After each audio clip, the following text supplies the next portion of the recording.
किए जाएंगे।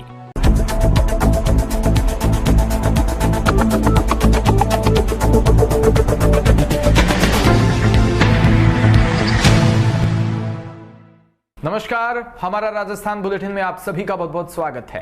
मैं आपके साथ हर्ष चौधरी। बुलेटिन की शुरुआत करने से पहले एक नजर बुलेटिन की अहम सुर्खियों पर। पुलिस कमिश्नर ने वेबिनार पर सुरक्षा सखियों से किया सीधा सवाल, महिलाओं की गरिमा व सुरक्षा सुनिश्चित होगी।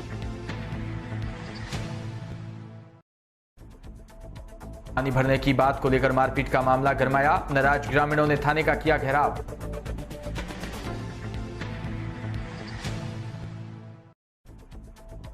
कोर्ट से बड़ा हुआ कलेक्टर, राजनीतिक दबाव के कारण शमशान भूमि पर नहीं हटवा रहे अतिक्रमण, कलेक्टर को मानना नोटिस जारी। और खबरें विस्तार से। पुलिस कमिश्नर श्री आनंद श्रीवास्तव ने वेबिनार पर महिलाओं व बालिकाओं से संबंधित समस्याओं और उनसे जुड़े हुए अपराधों को रोकथाम पर सकारात्मक संवाद स्थापित करने के लिए बनाई गई सुरक्षा सखियों से सीधा संवाद किया। पुलिस कमिश्नर ने सुरक्षा सखियों को उनके दायित्व के बारे में जानकारी देते हुए कहा कि महिलाओं की पूर्ण सुरक्षा को ध्यान में रखते हुए एक नई योजना तैयार की गई है। निर्भया द्वारा महिलाओं की सुरक्षा से संबंधित कार्य किए जा रहे हैं। अब निर्भया के माध्यम से जयपुर की महिलाओं को भी जोड़ा जा रहा है। अब तक 1700 से अधिक सुरक्षा सखियों को चिन्हित कर चयनित किया जा चुका है। सुरक्षा सखी पर दायित्व है कि वो अपने एरिया में किसी भी महिला के साथ दुर्व्यवहार, उनके सम्मान व गरिमा के ठेस पहुंचे तो सुरक्षा सखी उनकी समस्या को पुलिस तक पहुंचाएगी। उन्होंने कहा कि महिलाएं घर में व घर के बाहर, कार्यस्थल पर, मार्केट में व पब्लिक ट्रांसपोर्ट में भी सुरक्षित रहे। वहां का वातावरण महिलाओं की गरिमा व सम्मान के लिए अनुरूप हो। सुरक्षा सखियों के चयन के अंतिम चरण में एक बड़ा नेटवर्क तैयार हो जाएगा, जिससे महिलाओं की गरिमा व सुरक्षा सुनिश्चित होगी।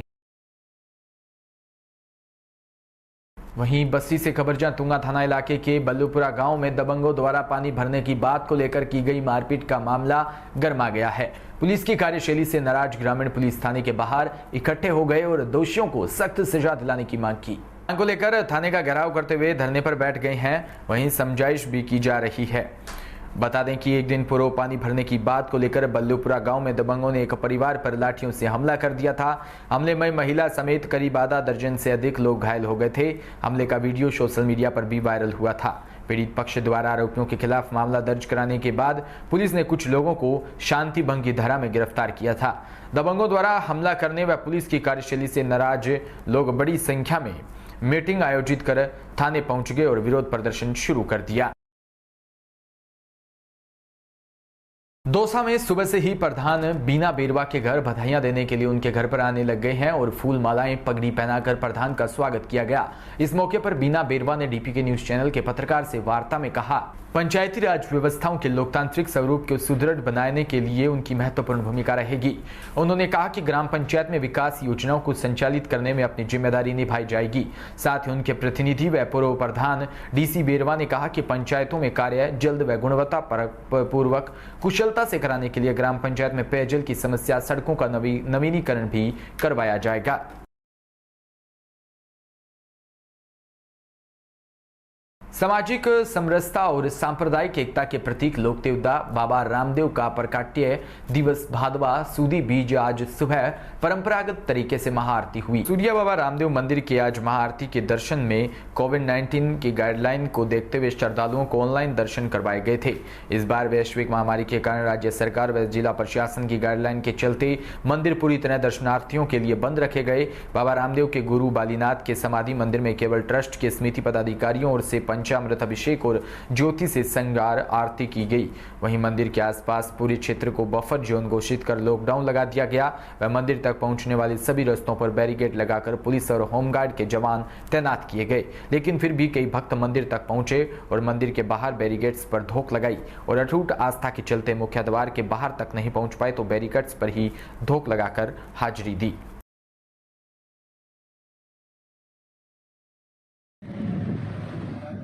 इस वक्त हम जोधपुर बाबा बालीनाथ मसूरिया बाबा रामदेव मंदिर स्थित है, जहाँ पर आज आप देख रहे हैं कि 4:15 बजे महाआरती के बाद श्रद्धालुओं में बिल्कुल भी भीड़ नज़र नहीं आ रही और आज चप्पे चप्पे पुलिस के पहले नजर आप जिस तरीके से दिखाया जा रहा है आपको देख रहे हैं कि हमेशा की बात ही ज़बरदस्त संख्या में श्रद्धालुओं की भीड़ रहती है और कोरोना गाइडलाइन की पालना को देखते हुए आज बिल्कुल भी मंदिर परिसर में भीड़ देखने को नहीं मिली है। और मेरे सहयोगी रिपोर्टर हरी मेरे साथ है। हरी, आज की जो व्यवस्थाओं को लेकर है आपका क्या बताना है और किस तरीके से जो मेले की व्यवस्था बनाई गई है और पिछले साल भी भी यही कोरोना की वजह से रखा गया था, और इस बार आपका क्या बताना रहेगा?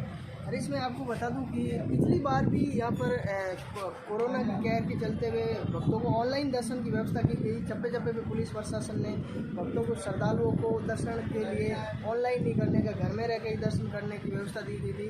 पिछली बार की कोरोना की वजह से इस तरह की यहाँ पे हज़ारों की संख्या में, लाखों की संख्या में बाबा के श्रद्धालु आते हैं।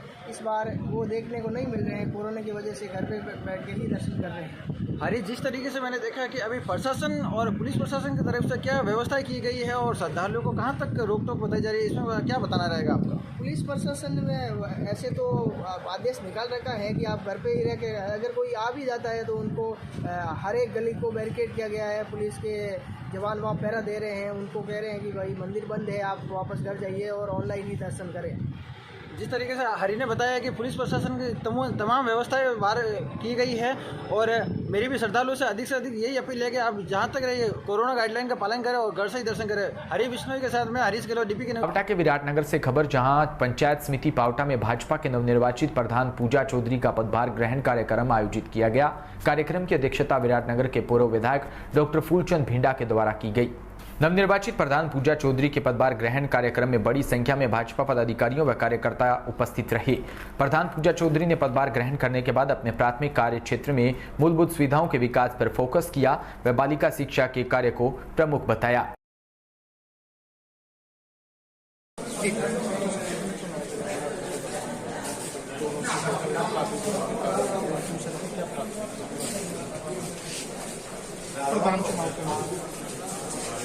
ये पावटा पंचायत समिति का दूसरा आम चुनाव था, और उसमें जनता ने हमें 10-10 सीटें दी थी, कांग्रेस बीजेपी को। लेकिन हम लोग 3 जो सदस्य थे उनको जुटा करके हमारा प्रधान और उप प्रधान बनाने में हम सफल रहे।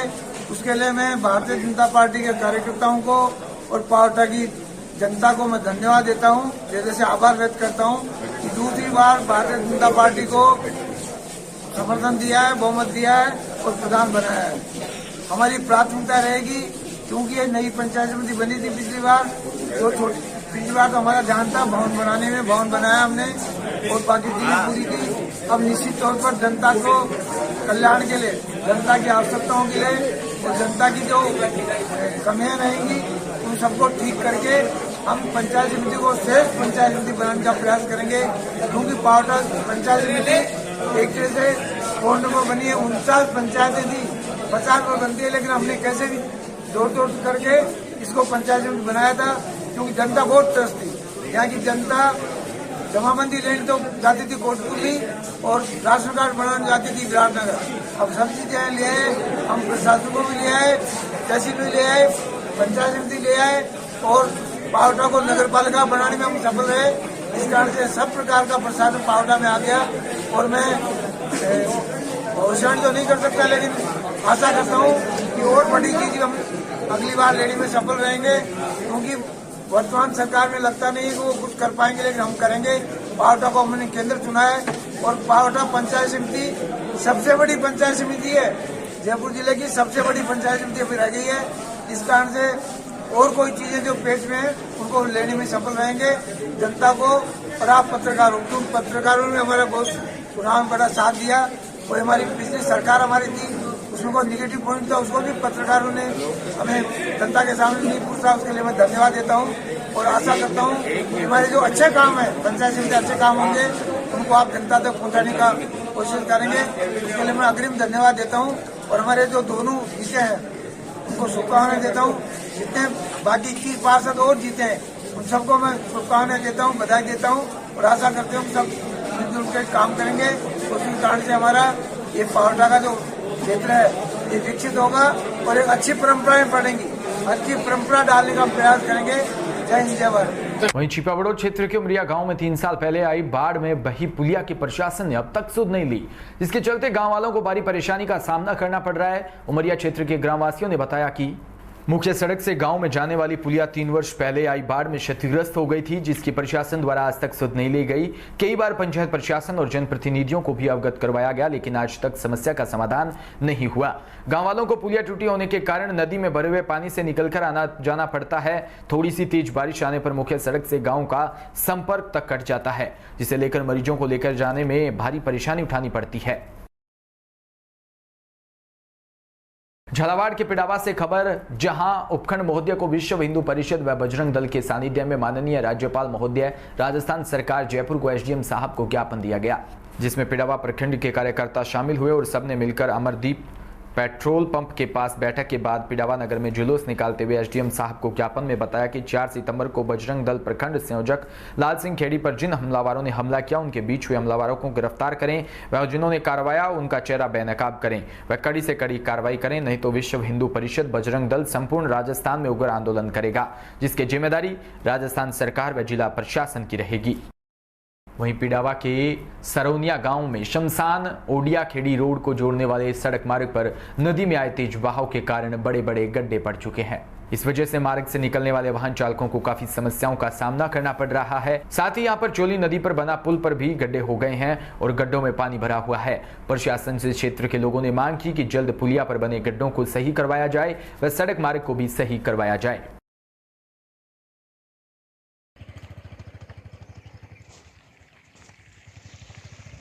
सरौनिया गांव के शमशान घाट से ओड़ियाखेड़ी पिडावा रोड पर जाने वाले मार्ग पर नदी में आए तेज बहाव की वजह से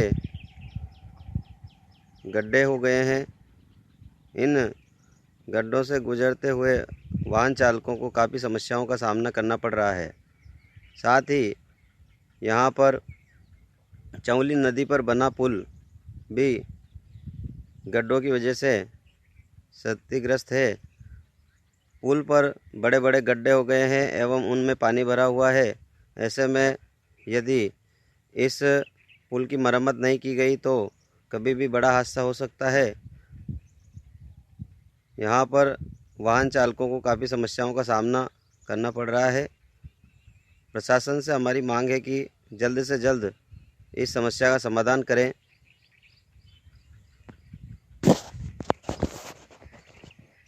सांचौर के सेसावा गांव में एनएचएआई द्वारा भारतमाला हाईवे पर बनाई गई हवाई पट्टी आपातकालीन हालातों के चलते वायुसेना के लिए पट्टी बनाई है। पाकिस्तान बॉर्डर से महज 40 किलोमीटर दूर इस हवाई पट्टी पर लड़ाकू विमान उतरेंगे। यहां आगामी 9 सितंबर को वायुसेना 3 घंटे तक अभ्यास करेगी। हवाई पट्टी के इस ट्रायल को देश के कई महत्वपूर्ण व्यक्ति देखेंगे। 3000 मीटर लंबी व 33 मीटर चौड़ी इस हवाई पट्टी के निर्माण में करीब 32 करोड़ 95 लाख रुपए की लागत आई है। बड़ा के आसीन से खबर, जहां सामाजिक सद्भावना के प्रतीक रामसा पीर के नाम से विख्यात बाबा रामदेव जी के पावन पर्व भादवी बीज के अवसर पर आसीन क्षेत्र के कालियास में मेघवंशी समाज द्वारा भव्य शोभा यात्रा निकाली गई, जो कि मुख्य मार्ग व बस स्टैंड से होते हुए मेघवंशी मोहल्ले में जाकर संपन्न हुई। इस दौरान पूरा कालियावास कस्बा बाबा रामदेव के जयकारों से गूंज उठा।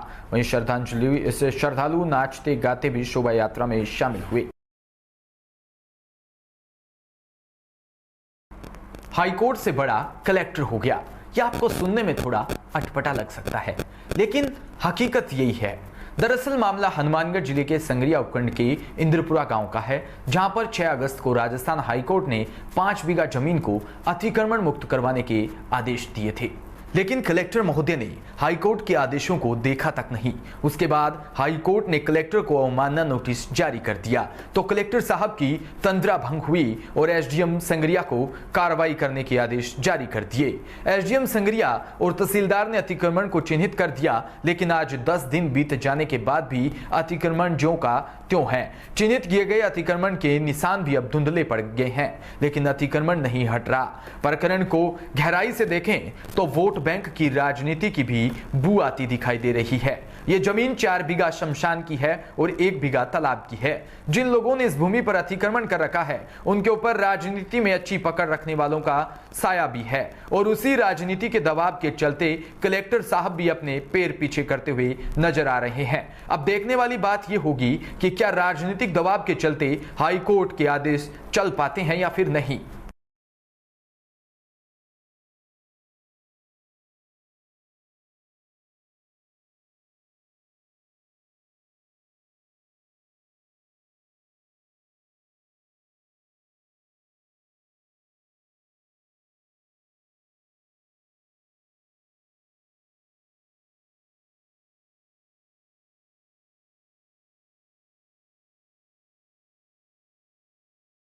इसी के साथ बुलेटिन में इतना ही। नमस्कार।